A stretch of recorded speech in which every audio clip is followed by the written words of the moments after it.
Chẳng ngày năng dươngចូលចំណុចថ្មីមុននឹងចូលចំណុចថ្មីយើងរំលឹកតិចចំពោះមេរៀនរូបភាពរបស់យើងចឹងដើម្បីបញ្ចូលរូបភាពទី1គឺយើងចូលទៅកាន់ insert តបមកចុចនៅលើ picture ចឹងវាមាន2ជម្រើសឬក៏3ជម្រើសទៅតាមកម្មវិធី Microsoft Word ដែលលោកគ្រូអ្នកគ្រូបានដំឡើងទៅតាមឆ្នាំរបស់វាចឹងតាម gender របស់វាមានតម្រងខុសៗគ្នាជួនកាលទៅវាដាក់ឲ្យចុចខាងក្រៅដូចក្នុងរូបភាពនេះជួនកាលទៅយើងចុចមកលើ picture មកវាមានទម្លាក់ឲ្យយើងជ្រើសរើសចុច this device អញ្ចឹងទៅចានេះយើងរៀនរួចហើយបន្តមកទៀតនៅពេលដែលយើងបញ្ចូលរូបភាពគឺយើងអាចទាញរូបភាពផ្លាស់ទីបានទេអាចផ្លាស់ប្ដូរទីតាំងបានទេតើតែយើងចូលមកកន្លែង text wrapping ហ្នឹងបានយើងអាចផ្លាស់ប្ដូរទៅតាមជម្រើសណាមួយទៅនេះដូចនៅក្នុង slide នេះមើលនិយមន័យរបស់វាទៅនេះជម្រើសមួយគេមានដាក់អក្សរហើយដាក់ខ្លឹមសារនៅក្នុងហ្នឹងហើយនៅពេលដែលយើងធ្វើការងារជាមួយនឹងអត្ថបទចង់ឲ្យរូបភាពទៅខាងក្រោយអក្សរឬក៏មកខាងមុខអក្សរប្រើជម្រើសទៅតាមទាំងអស់នេះតបមកទៀតយើងចេះពង្រីកពង្រួមឬក៏បង្វិលរូបភាពទៅតាមចំណុចដែលមានដោននៅលើរូបភាពហ្នឹងជុំវិញចំណុចមូលទាំងអស់ហ្នឹងគឺជាកន្លែងដែលយើងអាចពង្រីកពង្រួមបានហើយតែត្រូវចំណាំថារូបភាពយើងអាចពង្រីកពង្រួមរហូតដល់វាខូចទ្រង់ទ្រាយខ្លាំងពេកទេដល់ថ្នាក់គេមើលអត់យល់ឬក៏បាត់បង់រចនាបថរបស់រូបភាពរបស់គេទាំងស្រុងទេអញ្ចឹងយើងអាចទាញតាមជ្រុងចុងនេះបានកុំឲ្យខូចទ្រង់ទ្រាយបើយើងទាញមកជ្រុងឆ្វេងស្ដាំលើក្រោមហ្នឹងច្បាស់ជាខូចទ្រង់ទ្រាយហើយតមកទៀតគឺយើងចេះក្របរូបភាពហើយក្របរូបភាពបានន័យថាយើងកាត់យកតែផ្នែកណាដែលសំខាន់ឬក៏ពង្រីកកាត់យកតែផ្នែកណាដែលជាប្រធានបទរបស់យើងអញ្ចឹងអានេះគឺតកតងមកនឹងក្របរូបភាពតមកទៀតយើងចូលដល់ 4.3 តកតងជាមួយនឹងការបញ្ជូនរូបភាពអានេះបញ្ជូនរូបភាពឧទាហរណ៍រូបភាពរបស់យើងចង់ដាក់វាមកខាងលើនេះន័យថារូបភាពនេះមាន2ត្រង់នេះរូបភាពខាងនេះដល់ពេលយើងទាញមកវានៅខាងលើខាងក្រោមអញ្ចឹងយើងចង់ទាញអាមួយនេះរូបភាពខាងលើនេះទៅក្រោមវិញតើយើងធ្វើម៉េចហើយចង់ទាញអានេះមកមុខវិញតើធ្វើម៉េចណែយើងដាក់រូបភាពជុងពីលើគ្នាអញ្ចឹងណាឧទាហរណ៍អញ្ចឹងនៅក្នុងហ្នឹងគឺដើម្បីយើងធ្វើវាបាននេះយើងមកស្ដាំមកយើងឃើញមានពាក្យថា bring to front នេះនិមិត្តសញ្ញារបស់វានេះហើយ send to back នេះចុចលើរូបភាពដែលយើងចង់ធ្វើនេះចុចឧទាហរណ៍មួយសិន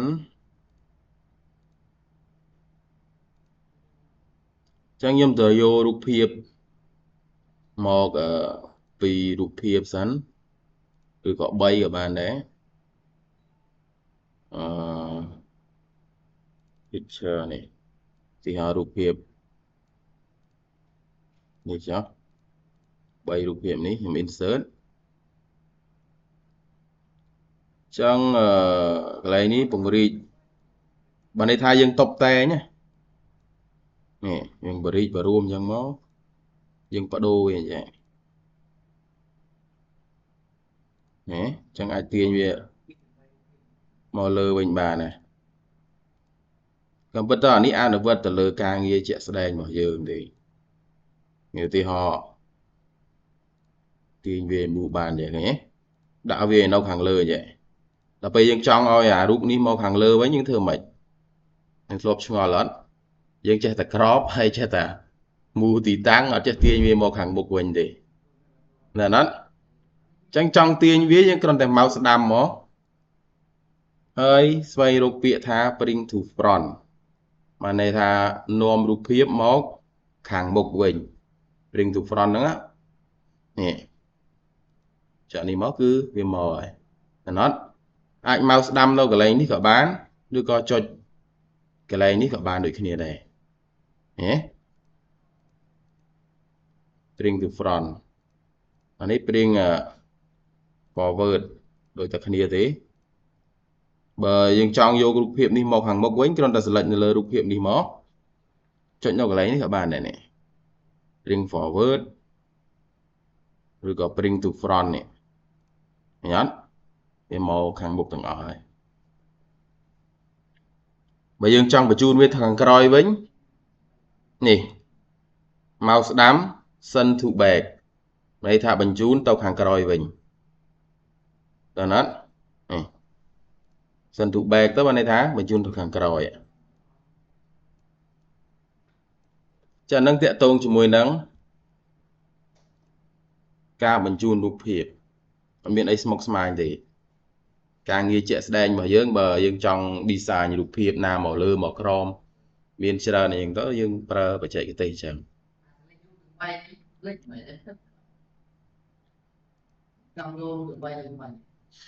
chẳng bật tộ mà tiết cứ dương chỗ đó buồn chợt buồn ca tròn đục hiệp chỉ chrome chẳng ca tròn đục hiệp chỉ chrome an lại nhìn tịnh mà này thay tròn đục hiệp chỉ chrome thằng mà này thay dương đã đục hiệp mà này đục hiệpแต่muối mà này dương ôm mà này thay dương tròn cho nè dương tiaอย่างนี้một hàng một hơi nè thì họ vậy dương design cho bán hơi nè thì họ nè những design vậy thì họ chỉ design cho nè hay dương thường cho đục hiệp hay dương nè dương chọn bàn cho đục hiệp nè đục hiệp hay dương design mất ban này hơi cho đập bây dương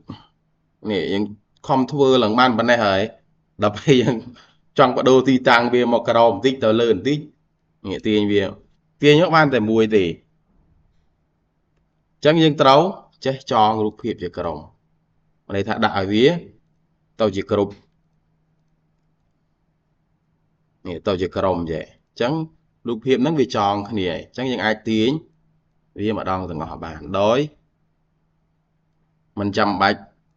cho tiền mó đạch mùi đạch tì chẳng tàu là nó chẳng đầm bay chón đầm bốn dương trâu sẽ lấy lơ rụp hiếp chẳng ó đéo dương trong tròn chỉ crom nè rụp của mát để dương trong chỉ crom một tí hò rụp ní cứ nhóm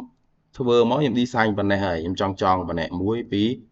bởi vô chỉ rụp ní tao chỉ rụp hiếp tại mùi à chẳng sẽ lấy chẳng bay nâng mờ độ mó dương cho chị ghế màu sẽ đám xoay rô phía thả group nè group nè cho nó group chắc đầm bay sẽ lệch về bán nhưng cho mó sẽ lệch về muối cho control là cho mó cho nó group này sẽ lệch anh đi muối ruột đây bà hướng cứ dương cho prop cho control là cho mó đưa cả shift các bạn này cho control đưa cả shift các bạn này mà này dương sẽ lệch á shift cho mó đưa cả control các bạn cho nó chắc sẽ lệch bàn đằng bầy à đó là group mà này dương trong thua vi tao chỉ có thì dương tròn viên design chẳng đại vi tao chẳng xịp mó màu sẽ đám là lơ rung mùi ná các bạn này ở thì dương sẽ lệch việc bàn hời là nó màu sẽ đám mó khơi miên bịa thá group là nó nhẹ nó cọt chùm lắm á hơi chọi lực group mùi tiện mà chẳng dương tròn rụp hiệp nâng bà này là nó là group chẳng bởi dương trong đo chùm non nâng chênh mà này dương chó như strike ạ chạy cái lên group đây mà mau đám vô group đây mà hơi ăn group lần mình chẳng dương ai sẽ rê vì một cái đầu tí anh tí bà này anh nó bây dương đo với dương sẽ rê vì dương trong sẽ rê vì lần mình như chẳng á thấy dân tròn vì lần vinh mà nè group giờ nó bờ đồ cái lên mouse đâm là khơi tế nè nó cái lên nhà rang nè miền bịa thả group mũi đây ឃើញអត់select លើរូបភាពដូចគ្នាហើយមានន័យថាបើយើងចងហើយយើងអាចគ្រប់វាបានទៀតទេមែនអត់ទោះតែយើងមានរូបភាពមួយទៀតឧទាហរណ៍ខ្ញុំសាកយករូបភាពមួយទៀតមក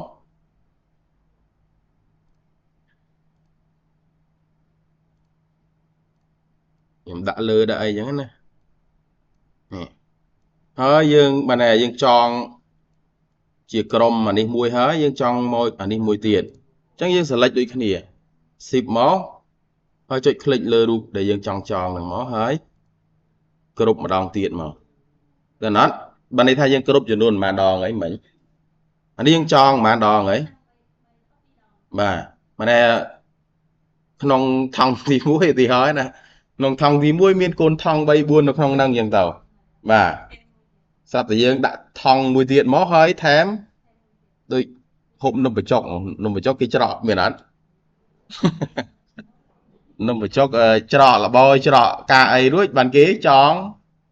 ទឹកមកដាក់ពីលើហ្នឹងទៀតហ្នឹងដូចគ្នាដែរអញ្ចឹងយើងចង់ដោះវិញនេះមកស្ដាំ ungroup មានថាយើងដោះមកដូចយើងស្រាយមួយជាន់ពីរជាន់ស្រាយនេះបានមួយដល់ពេលអានេះវាជាប់ចំណងមួយទៀតអញ្ចឹងយើង ungroup មួយទៀតបានវាដោះបានចាអាហ្នឹងគឺជាចំណុចដែលយើងត្រូវស្វែងយល់ជាមួយនឹងការងាររូបភាពដល់ពេលដែលយើងធ្វើការងារជាក់ស្ដែងយើង design អីចេះគ្រប់វាអញ្ចឹងទើបយើងទាញទៅវាបានទាំងអស់បើយើងអង្គុយទាញម្ដងមួយហើយសេរីទៀតសេរីស្អាតហើយសាប់តែសរសេរអក្សរមកវាលោតបន្តិចអញ្ចឹងអង្គុយសេរីម្ដងទៀត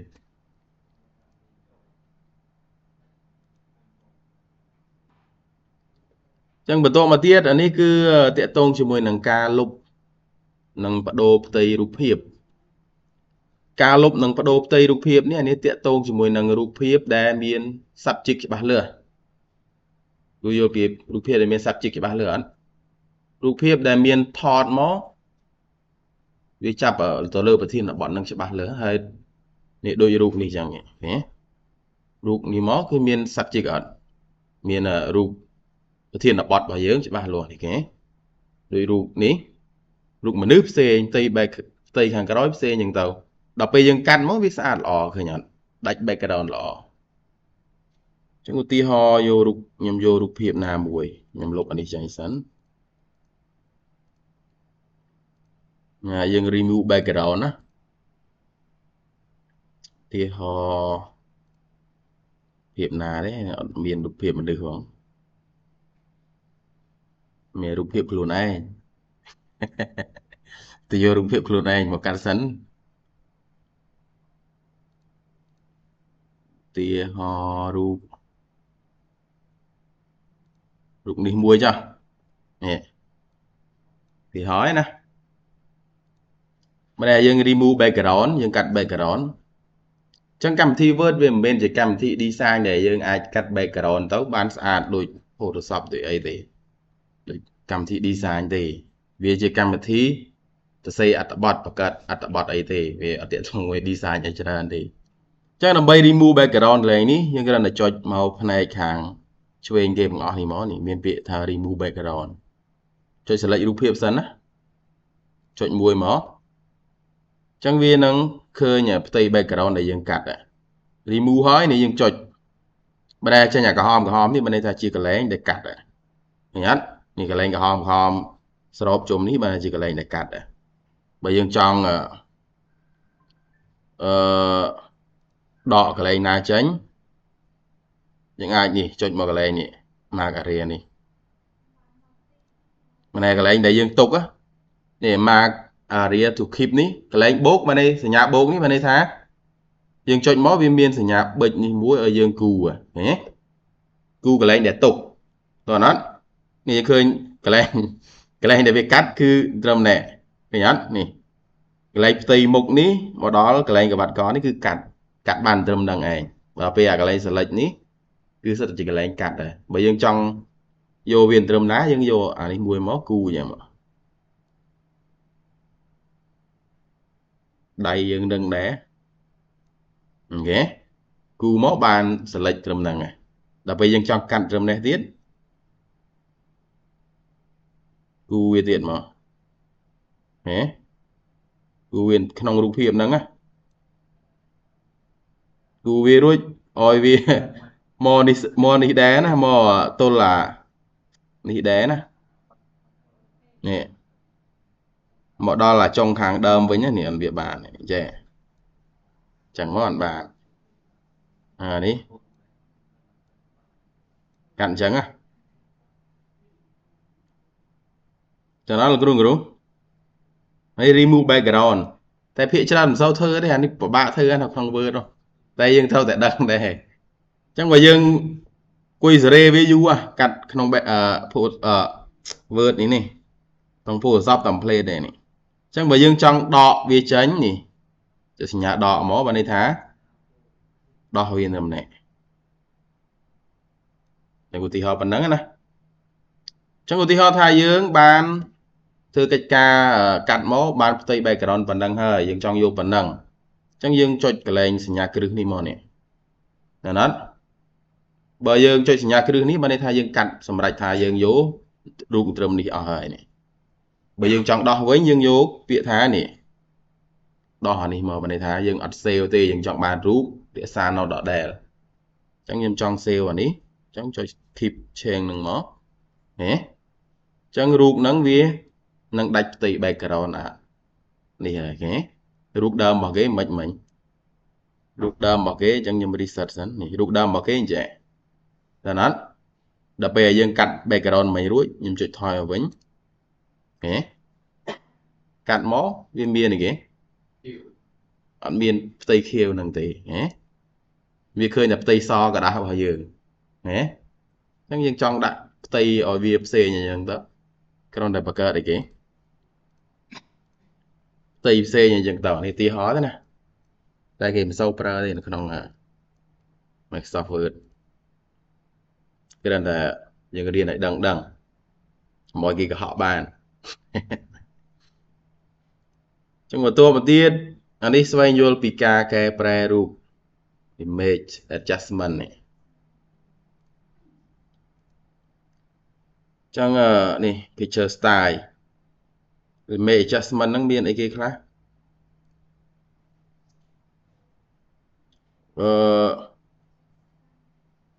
វាតកតងជាមួយនឹង color តកតងជាមួយអីនេះយើងធ្លាប់បាន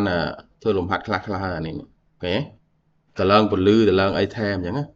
ដូចទៅហមមុខយើងខ្មៅអញ្ចឹងទៅគេថតមកខ្មៅអញ្ចឹងចង់ឲ្យសតឡើងពលឺតិចមកនេះកុំឲ្យតឡើងពលឺជ្រុលពេកណាហេសអញ្ចឹងទៅរូបតាំងពីនិស្សិតណារូបនិស្សិតឆ្នាំទី4រូបអូខេសចង់ធ្វើអីគេទៀតនេះចង់ដាក់សខ្មៅអីចឹងទៅហេតែអានេះមិនសូវប្រើទេសខ្មៅកន្លែងនេះវិញហេហើយយល់តែចំណុចណាដែលយើងត្រូវប្រើច្រើនទៅបានហើយនេះហើយកន្លែងនេះដាក់សុំរូបភាពដាក់អីចឹងនេះពាក្យច្រើនយើងធ្វើសភៅធ្វើអីដាក់សុំវាទៅវាស្អាតដែរហើយឧទាហរណ៍ថារូបភាពរបស់យើងកែប្រែច្រើនចំណុចនេះគឺយើងប្រើញឹកញាប់ដែររូបភាពរបស់យើងគឺកែប្រែច្រើននិយាយរញ៉ៃនេះដឹងឯណាណៃទេនេះកាត់ដាច់កឆិចកឆូចអញ្ចឹងចង់ reset វាទៅទម្រង់ដើមវិញចុចកន្លែង reset picture នេះមកនេះអញ្ចឹងវាទៅទម្រង់ដើមវិញ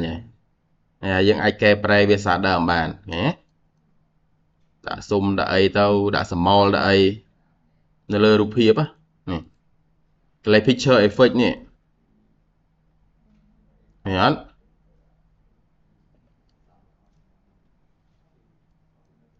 ចឹងគឺមានតែប៉ុណ្្នឹងឯងចំពោះមេរៀន picture របស់យើងគ្រូចាំមើល slide នេះបន្ថែមរួចហើយចុចមើលខ្លួនឯងព្រោះអីនៅក្នុង Word វាមិនដូចជាកម្មវិធី design ទេចំពោះរូបភាពក្នុង Word វាមានស្រាប់ឲ្យយើងចុចតែម្ដងម្នាក់ចង់ធ្វើអីមួយ ចង់ដូរពណ៌ចូលពាក្យ color ទៅចង់ថែមពន្លឺនេះរូបព្រះអាទិត្យครับចង់ធ្វើអីផ្សេងអាចនេះបានដូចអានេះtransparency នៅក្នុងនេះអត់មានអញ្ចឹងបើលោកគ្រូមាន transparency មានន័យថាបន្ថយពន្លឺ background អីចឹងណាអញ្ចឹងគឺមានតែប៉ុណ្្នឹងឯងចាំយកវីដេអូនេះទៅមើលពេលដែលយើងធ្វើកន្លែងណាចាល់មួយនឹងរូបភាពយកវីដេអូនេះទៅមើលទៅកន្លែងអាចមានដំណោះស្រាយអាចធ្វើការងារនឹងបាន